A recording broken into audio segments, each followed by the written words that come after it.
3X manolotra anao ny vaovao.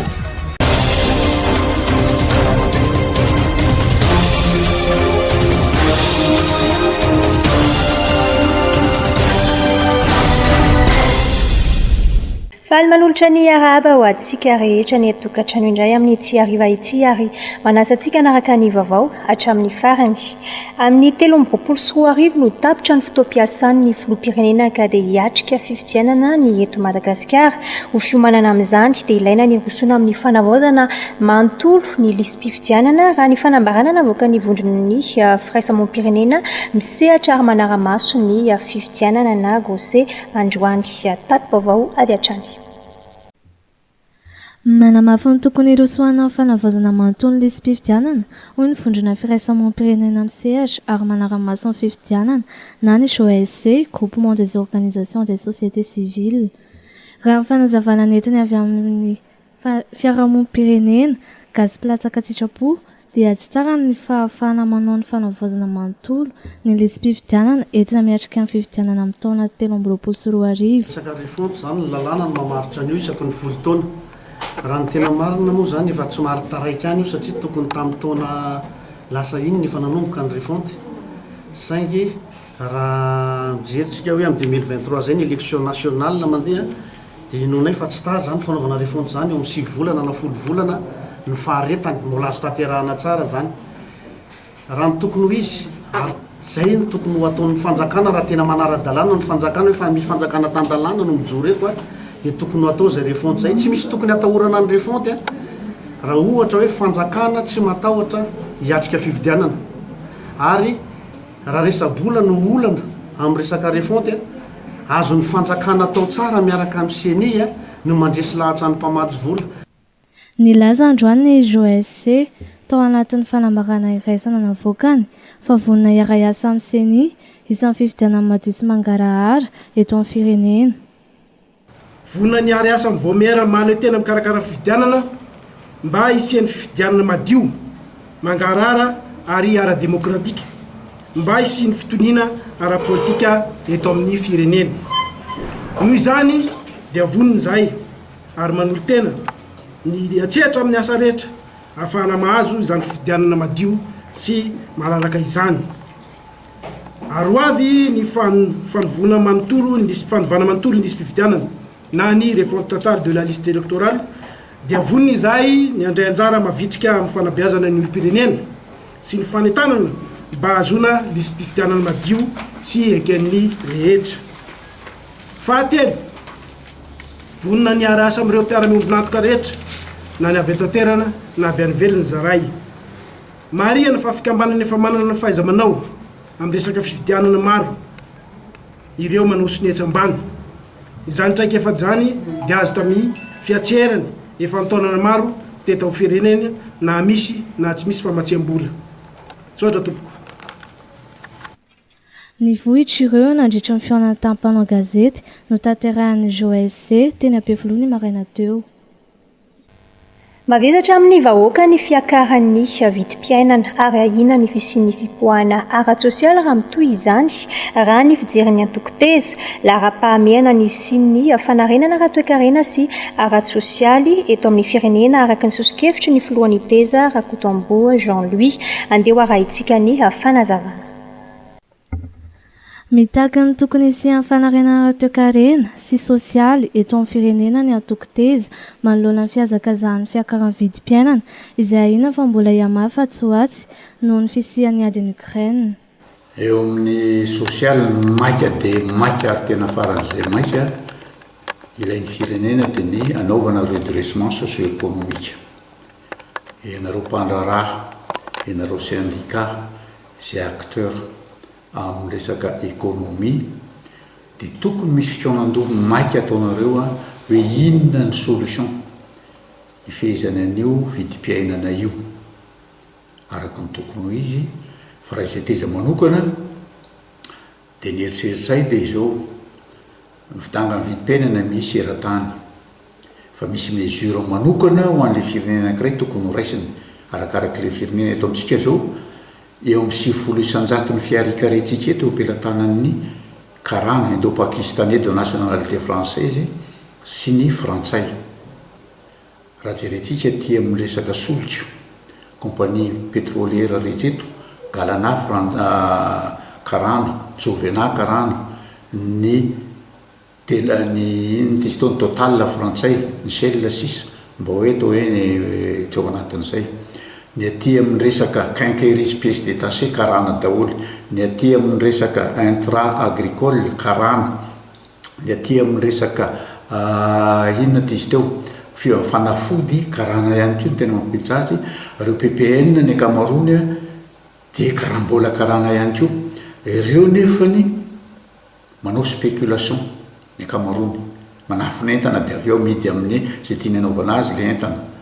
ka ireo ilaina fehezana tsy ilaina raha orobana akory izy fa ilaina fehezana tsara contrôlena ny stock na entana ho aminy ohatrinona vidianany an'le entana ohatrinona douane na lohany ohatrinona ny TVA tokony ho alohany ao anatin'le izy de ferana hoe 0% no tombom-barotra tokony ho alainareo ao anatin'izao situation exceptionnelle zao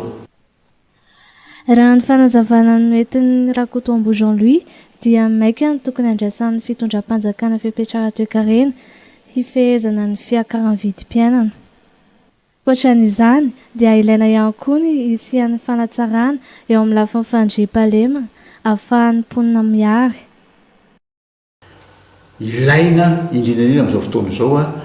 dia ny fanadiovana an'le firenena amin'ny lafiny rehetrarehetra mihitsy na ty amin'ny fandrarahana zany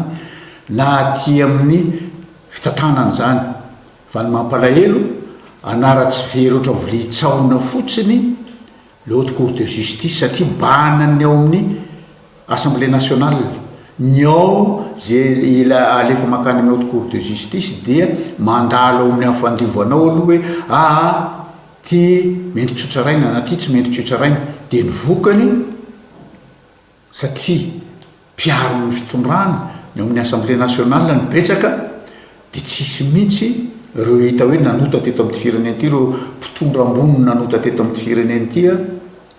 zay mba voatsara to amin'ny haute cour de justice de anara-tsy very oatra ny vilitsaona fotsiny le haute cour de justice eto amintsika vola be ny lany aminy nefany tsisy nininina kory mba mivoaka fa de madiodio daholy reo mpitondra zay nanao foatana mafaty teto amin'ny fireneny ty zany ilaina ihany koa amin'izao dingana misy atsika izao ka raha tsy misy an'izay fanarenana maika atao eto amin'ny fireneny ty zay ny olona ny velany ohatra de diniany tsara hoe reto produit reto tsy azo aondrana fa ilain'le firenena reto zavatra reto tsy azo ahiditra eto Madagasikara aloha fa rendrarendra fa ny maika aloha ny amonjena ny ainkiala ny amonjena ny ain'ny olona zay matin'ny ahonanana mesure ataoko hoe drastique ohatran'izany ilaina eto amin'ny firenena ty satria tsy ho ela de fa hiakatra ho vidina solotry io tsy ho ela ary efa manompoka izy io ny vidiny entana hafa isan-karazany zay miakatra tsy lera akory tsisy antony mazava akory nefa tsy voakontrôleny ny fitondrana. Nambara Rakotombo Jean-Louis fa tsy azo itovirana ny isian'ny fiakaran'ny vidy-solika manoloana ny fisian'ny adiny Ukraine ary tsy ho zaka malagasy intsony ny isian'ny fiakaran'ny vidy-solika sy ny vidim-piainana ateraka izany.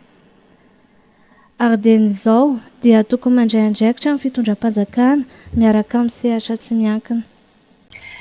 Sahirana ny mponina ny amin'ny tsimony distrikan'ny Tsaratanàna noho ny fikatoanan'ny orinasa Grandma ary amin'izao ofisian'ny minisitra vaovao amin'ny ny Arenakibon'ny tany sy ny otrikaina stratéjika dia miandrandra vahaolana momba ny orinasa Grandma ny mponina ny antoerana andeha ho arahintsika avy hatrany ny tato vaovao momba izay. Tao anatin'ny 3 taona dia tsy niodina ny orinasa Grandma malagasy Grandma ary miandrandra ny sina vahaolana amerenana indray fiodinan'ity orinasa mpanjakana ity ny mponina ao Tsaratanàna araka ny tatitry ny solombavambahoaka raha tsy manosika Alexandra Soso. Voalohany aloha zany dia fiarabana ministry ny Arenakibon'ny tany sy ny loharen'ny tamin'izao nahavoatendry azy zao. Ny andrasanay amin'ny distrikan'ny Tsaratanàna dia tsotra ny famahana ny olona ny Grandma malagasy. Zay zany dia andrasanay satria fantatrareo tsara fa ny Grandma malagasy dia efa 3 taona zay tsy nidonany. Fasiaranana ao anatin'ny commune Bréville zay misy an'io dia enjana dia enjana ikromita malagasy io no avokavoka iny faritra misy ana iny zany hoe nitapany atsimy district tsara tanàna ray manontolo kenda azy io dia sepitra daholo iny faritra iny ka zao fahatongava ministra vaovao zao zany entenene fa amahany olana kromita malagasy io miandrandran zany zany vahoaka any ary ny solombavam-bahoaka moa dia manantena ny fiarah-miasa amin'ny andriamatongo ministra amin'ny fitadavam-baolana mikasika ny orinasa kromita malagasy io nambaran'ny solombavam-bahoaka vao fitao tsara tanàna ihany koa fa mbola lavitra ny fandrosoan'ity distrika ity ankoatra ny faharatsian-dalàna mangetaheta rano fisotro madio ary fototra-fitrasa fototra maro ny ao tsara tanàna district ny tsara tanàna matsitenenako mifaritra betsiboka ray manontolo moa zany dia anisan'ny somary satra orina amin'ny resaka fampandrosoana raha voatendry ny gouverneur ny faritra hafa fa roa taona lasa zay ny anay teo amin'ny mbolana teo nga mazay ny voatendry nisy ny resaka fampiasana tamin'ny andriamato gouverneur tamin'ny mety ho fampandrosoana ho atao anatin'ny faritra betsiboka indrindra ny district ny tsara tanàna anisan'izany ny fanamboaran-dalana ny fanomezana rano fisotro madio ny fanaovana pavé sy ny fananganana ny fotodrafitrasa mikasika ny fahasalamana sy sekoly regny ny fampiresahana tsara zany tamin'ny fotoana zay nametrahana azy tamin'ny toerana amin'izao aloha zany ny solombavam-bahoaka manokana mbola tsy mahita hoe makaiza ireny resaka ny fampiresahana reny fa ny faritra betsiboka aloha zany indrindra district ny tsara tanàna dia mbola ny aina tamin'ny mbola mipetraka amin'ny toerana misy azy hatramin'izay dia ny tsy fisina fampandrosoana hatramin'izao ka miandrandra zany zay amin'ny andriamato gouverneur mba anatanteraka nyreny resaka ny fampiresahana reny indrindra fanatanterana fanampinan'ny gouvernement fanampinan'ny président république amin'ny fanatanterana nyreny voasoratra anatin'ny politique kapobe fanjakana reny mahindrandra zany zany ny vahoaka ny district ny tsara tanàna mikasika ny fandriam-pahalemana kosa dia nilaza ny député tsara tanàna fa efa mihatsara ny zava-misy eny toerana amin'izao fotoana izao Fahampitehana moto no lozam-pifamoivoizana izay niseho tetsy Anjanahary androany maraina. Olona maro indray no niditra hôpitaly rehefa avy niana composé tamina toeram-pivarotana iray teny amin'ny 67 hectares ny 20 martsa lasa teo. Andeha arahintsika avy hatrany ireo vaovao tapatapany. Nitrangana lozam-pifamoivoizana androany maraina teny Anjanahary Sapanana Devaran. Fiara transport personnel tapaka isatra ny fatratra tany amin'ny mpanamboatra moto so ihany fa tsy nisy ny maty fa moto kosa ny simba ampolo ny ireo olona voaterina hiditra hôpitaly ny 20 martsa lasa teo rehefa avy nihinana composé teny amin'ny mpivarotra iray teny amin'ny 67 hectares samy nandoso ny valana izy ireo ary nanomboka tamin'ny ankizy kely hatramin'ny olon-dehibe tokantrano samihafa ireto tratry ny fanapoizinana ara-tsakafo ireto ka samy gaga rehefa nifanena tany amin'ny hôpitaly olona maromaro ihany koa tao Soavimbazaha district ny Miarinarivo faritra Itasy no nahiditra tao amin'ny CSB2 tany an-toerana noho ny fihinana sakafo voapozina composé voavonjy aingana izy ireo ary efa nahazo fanafody sahaza azy avy raha von'olona tetsy Ambohimanambola araka ny valon'ny fikarohana dia fantatra fa mpiasan'izy mivady ihany ny iray tamin'ireo niketrika tamin'ny famonoana azy ireo lehilahy iray anisan'ny tomponantoka tamin'ny famonoana no voasambotra voalohany ary izy indray avy eo no nanondro ny namany iray izay nanankiana ny fitadiavana lehilahy efatra anatanteraka ny famonoana raha tsy ahivina dia hita faty tetsy Ambohimanambola izy mivady ireto izay avy any Sambava ary mila ravinahitra any La Réunion hiatrika raha-pitsarana na tongavan'izy ireo teto Madagasikara kinanjo izao no nitranga natratrarana sokatra miisa 70 tao Ampasinambo commune Beheloke ny alahady 17 martsa 2024 lasa teo vokatry ny fampitam-baovao azo avy amin'ny mpamine vaovao miafina miara-miasa amin'ny ministera ny tontolo iainana sy ny fandrosoana Lovainjafy ny fokon'olona ny CLP comité local du parc ary ny MNP izay mitantana ny valan-javaboary tsy manapetsotse Pixis arachnoide ny efatra tamin'ireto sokatra ireto ary Astrochelis radiata ny 27 nalefa avy hatrany amin'ny toerana fitaizana ireo sokatra tratra ao amin'ny Tsalavavolo Turtle Survival Alliance ireto sokatra ireto anarahana akaiky ny toe-pahasalamany misokatra ny fanadiadiana zazavavy kely roa no nateriny dahalo tao an-tany katsaky maroalika fokotany akatoky commune Akilizato ny 7 marsa teo. Raha efa natao ny fanadihadiana dia netiny dahalo miisa 20 lahy nitondra basy izy ireo izay nanafika tao andrano fotofokotany andrano matavy commune Akilizato ny aliny 9 marsa 20 soarivo. Salama tsy misy maratra ireo zaza ireo ary efa ao amin'ny Brown Bourgade Akilizato. Tsy nisy koa ny volana loha mitohy ny fikarohana ireo dahalo. Nafana ny teny amin'ny Université an'Antananarivo androany nanao hetsika an-dalambe ireo mpianatra ao amin'ny fakulté ny soratra sy ny siansa momba ny mahaolona na ny FLSH toerin'ny reto mpianatra ireto ny tsy fahazahoana izy ireo vatsim-pianarana. Andeha arahintsika avy hatrany andinjininy momba izay.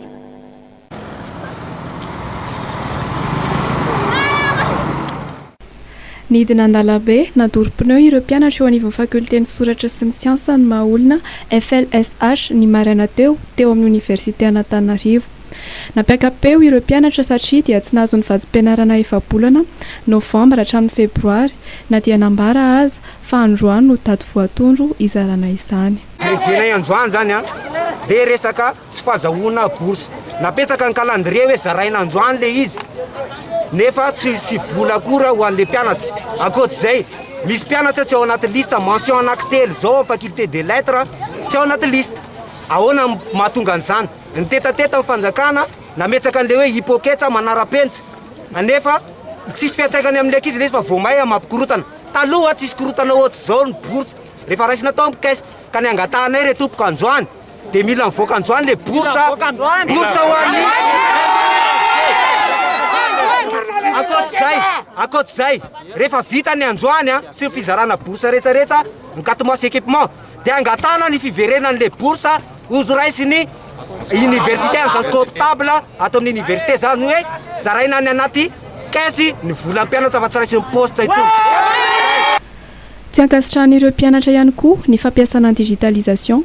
satria maro ireo mpianatra no latsaka amin'ny lisitra ary tsy afaka misitraka ny vatsim-pianarana. Vaovao napetraka anao iverina ny taloha zany ty zavatra ty fa mahatonga korotana ho amin'ny mpianatra fa tsy voafehantsika le organisation vaovao le rafitra vaovao nefa mitetateta isika manao an'izany korotana amin'ny mpianatra korotana le acteur avant-poste inona vahaolana nefa zay mila andre bourse-androany satria napetraka ny calendrier zay akoatr'izay napetsaka le hipokety hoe carte azo ampiasaina amin'ny gaby visa rehetrarehetra ahoana ary napetsaka le izy nefa mbola nasiana filaharana ato atao amin'ny normalement tsy tokony filaharana tsony. Nilaza ny teo anivon'ny ministera ny fampianarana ambony sy ny fikarohana ara-tsiansa raha nanontaniana momba ny olona ny fandoavana amin'ny vatsim-pianarana fa ny ministera ny fampandrosoana numerika postra ary fifandraisan-davitra no mandrindra ny fadiavana amin'ny vatsim-pianarana izay navadika ho numerika. Ary efa nravina ny olana eo anivon'ny FLSH ity tao aorian'ny fifampandiniana tamin'ny mpianatra ny ministera fampianarana ambony ary ny ministera ny fampandrosoana numerika postra ary fifandraisan-davitra. Fantatrary fa isan'ny fiara-miasa akaiky eo amin'izy ireo amin'ny fanatsarana ny lisitra ny mpianatra. Efa mirosy ihany koa ny digitalisation eo anivon'ny université rehetra izay ahitana mpianatra manodidina ny 2.7 amin'izao fotoana izao. Nofoanana ny sidina Air Austral izay mampitohy an'i La Réunion sy Toamasina araka ny fanambarana nataon'ity kompania mpitaterana ity dia noho ny fanafoana ny fitondram-panjakana malagasy ny fahazahoan-dalana natotosa sidina no antony izany. Voalaza fa noho ny fanamafisana ny fepetra fanaraha-maso ataon'ny mpiasa ny fahadiseranana sy ny politika ny ady amin'ny trafika tsy ara-dalàna no antony izany fanafoanana fahazahoan-dalana izany. Fahazahoan-dalana izay efa nisy teo aloha. Nilaza moa ny kompania Air Austral fa mitarika faty antoka ho azy ireo izao fanafoanana sidina izao ary takiny ny fiverenan'ny sidina ara-dalàna toy ny talohan'ny fisian'ny valanaretina Covid-19. Tafiditra ao anatin'ny politika mpanjakana ny fampiroboroboana ny toe-karena amin'ny alalan'ny fanohanana ireo mpandraharaha malagasy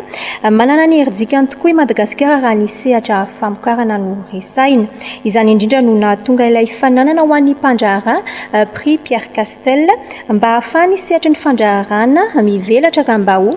fanohitry ny toe-karena tokoa. Andeha arahintsika ny fanadihadian'ny Lova Ramanantso.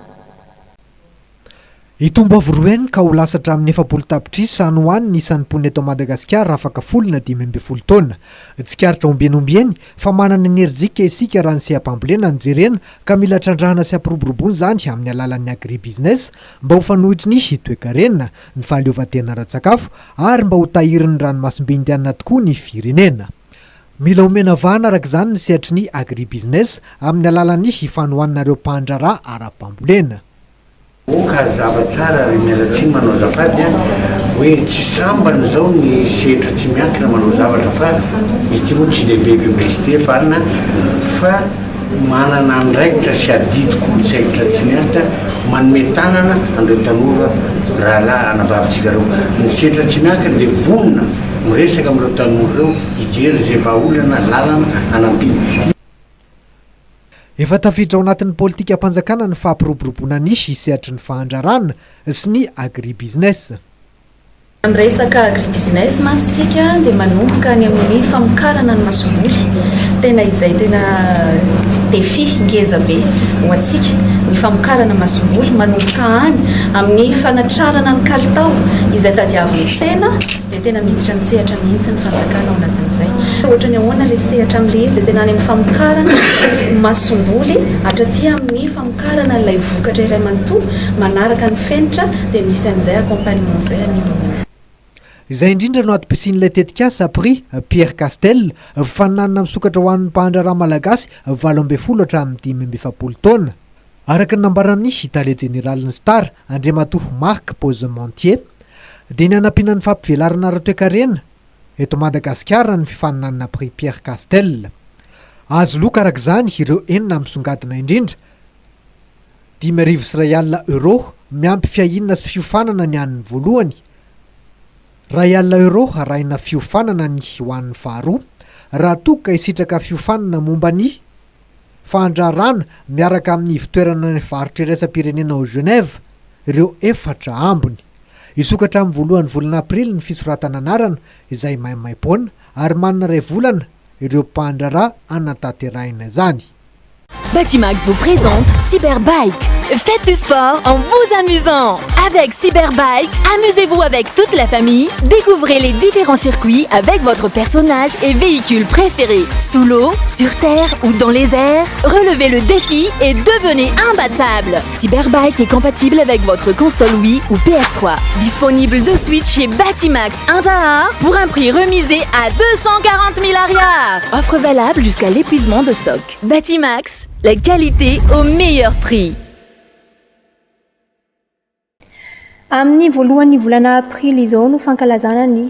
taom-baovao malagasy andro vitsy mialohany izany asaramanitra izany dia efa misy sady ireo firarintsoa ary eo ihany koa ny fanentanana an'ireo malagasy tsy akanavaka mba andray anjara amin'ireo hetsika samihafa hoentina manamarika ny taom-baovao malagasy. Tompoko lahy sy tompoko vavy toy ny ranomasimbe migidana ity taona diavisika ity, indraindray mitopatopa, indraindray manonjanonja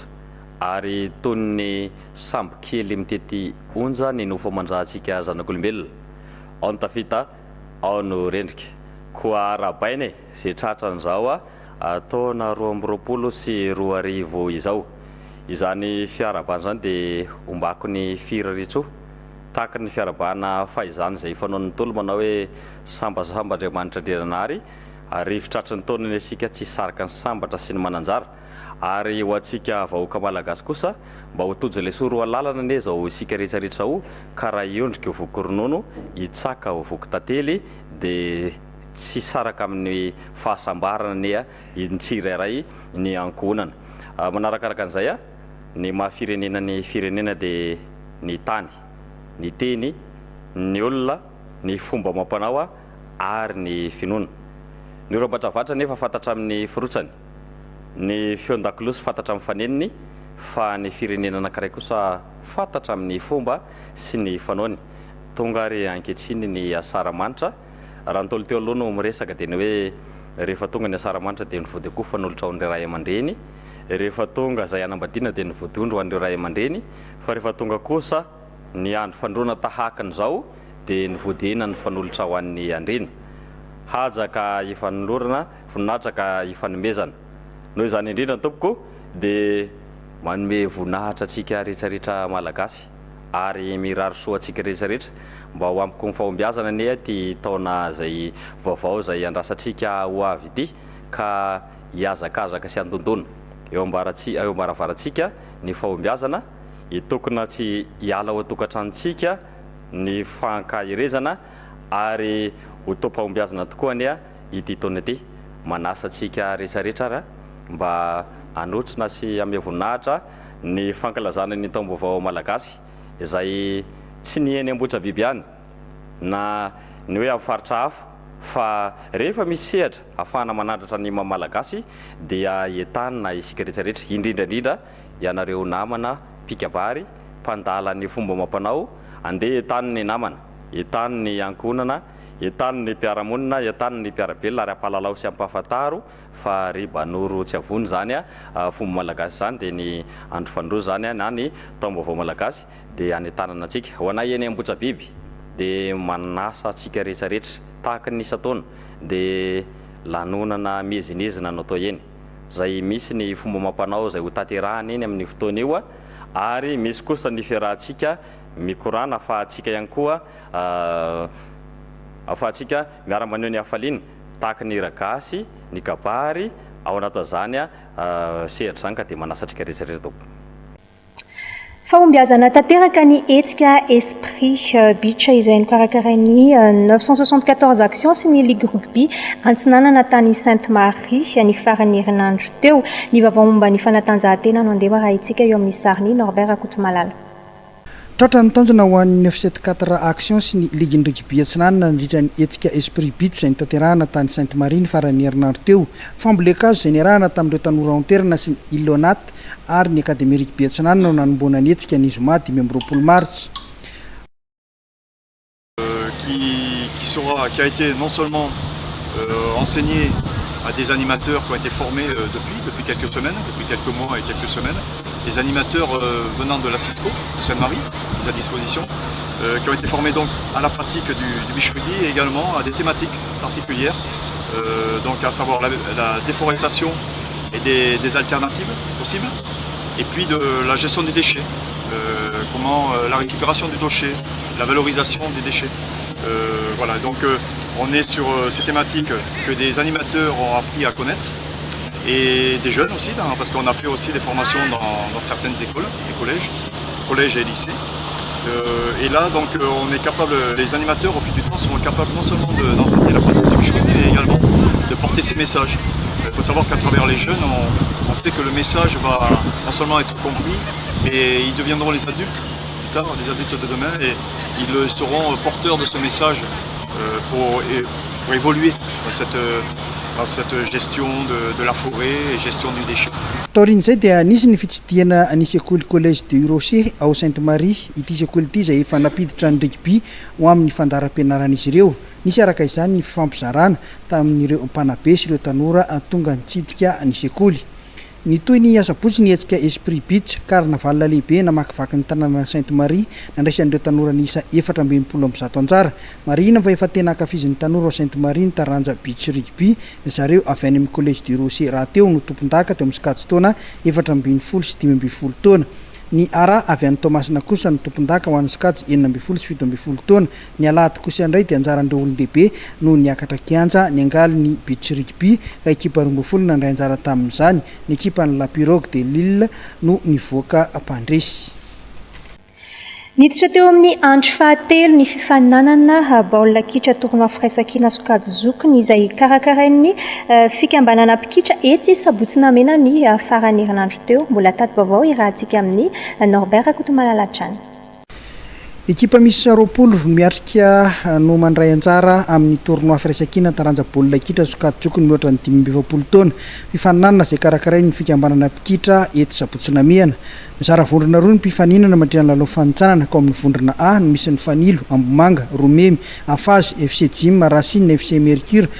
FC Pablo, IGSM. Ao amin'ny vondrona B kosa no misy ny Asip Manjakalalao, ny CDM, ny AST, ny FCM Manjakaray, 7 Messi Star, Madarail Cheminot, ny Arsenal, Taxi Foot ary ny FTM. Ho fahitazana ireo zokiolona amin'ny fanatanjahantena sy fifampizarana traikefa no tena tanjona amin'ity faninanana ity ondo karakara. ny pikitra moa dia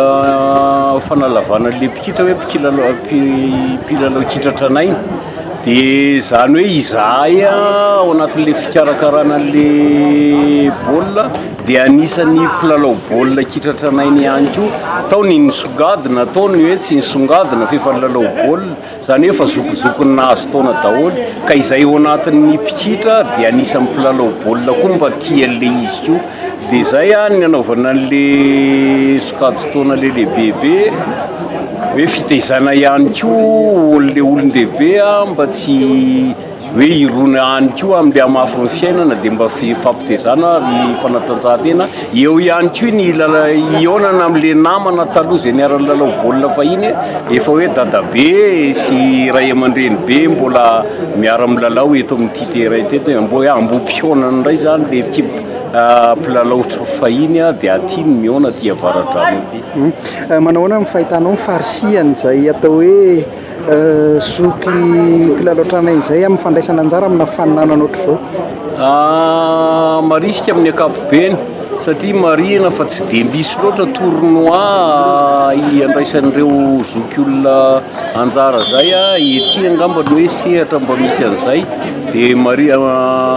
amin'ny ankapobeny marisika le olon-dehibe manao baolina ety avaradrano ho fanomezana sihatra ireo tanora ao anatin'ny commune Sabotsinamena dia nikarakara faninanana tokony ho an'ireo tanora ao anatin'ny fokotany ihany izay mandrafitra ny Sabotsinamena ny fikambanan'ny pikitra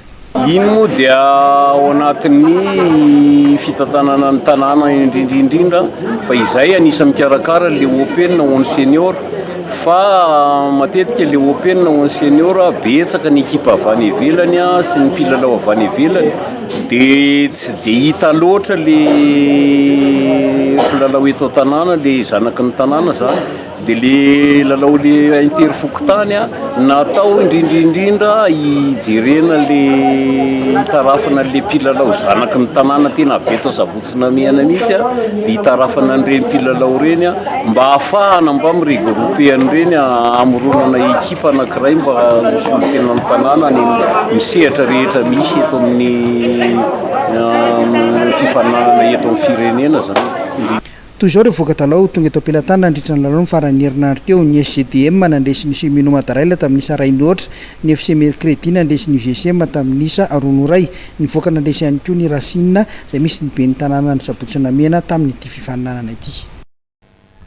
eo amin'izay resaka fanatanjahantena izay ihany dia tao aorian'ny andro 14 dia fantatra avokoa ireo ekipa valo izay hiatrika ny play-off izay hiditra avy hatrany eo amin'ny lalao ampahifadalana mandroso sy miverina raha ho an'ny Orange Pro League tadi-baovao avy hatrany taorian'ny andro 14 dia fantatra avokoa ireo ekipa valo hiatrika ny play-off izay hiditra avy hatrany eo amin'ny lalao ampahifadalana mandroso sy miverina ho an'ny Orange Pro League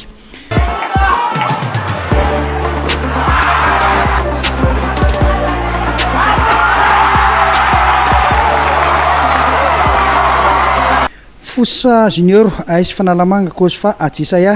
ireo nitavavoaka ho an'ny conférence nord LGK plus CFFA Dato FC Disciple no afaka kosa tany amin'ny conférence sud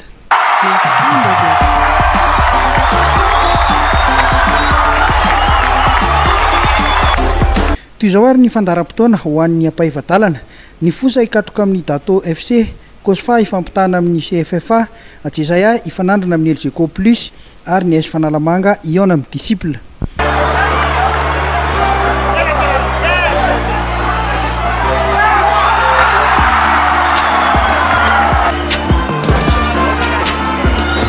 taorian'ny andro 14 farany dia mbola hitsilavana mpilalao-ny LGK plus hatrany no mitanany larina voalohany eo amin'ny mpampidi baolina betsaka indrindra izay nahatafiditra baolina 10 mitovy isa kosa i Casimo Lucien avy amin'ny LGK sy Scott Brandon amin'ny 3 Betiliard Feniasina Gilles avy amin'ny Atsisaya ary Kolona CFFA izay samy napiditra baolina 9 avy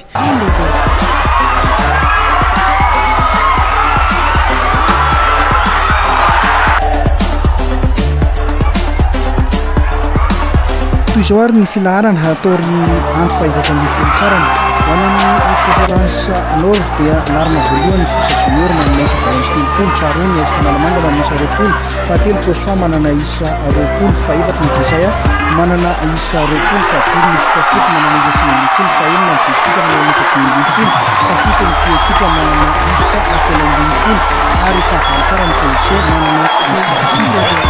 hoan'ny conférence sud kosa dia larina voalohany irjekoplis manana isa valo ambiroapolo faharoa ny sefifa manana isa valo ambiroapolo disciple fc fahatelo manana isa roa ambiroapolo faefatra ny bato fc manana isa raiky ambiroapolo fahadimy zanakala fc manana isa ambinifolo ary fahenina ny manana fc manana isa enina ambinifolo fafito ny troisième titulaire manana isa valo ary ny jfc titulaire ny fahavalo farany manana isa fito. Mifarana tretondriary ny fampalalambavaotsika tamin'ity ariva ity isorany hatrany ianao nanaraka izany hatramin'ny farany ary isorany ihany koa Charmel Beauté etsy pasapito miaramiasa amin'ny vaovao hatrany dia mametraka ny veloma mandra-piona indray. 3X nanolotra anao teo ny vaovao.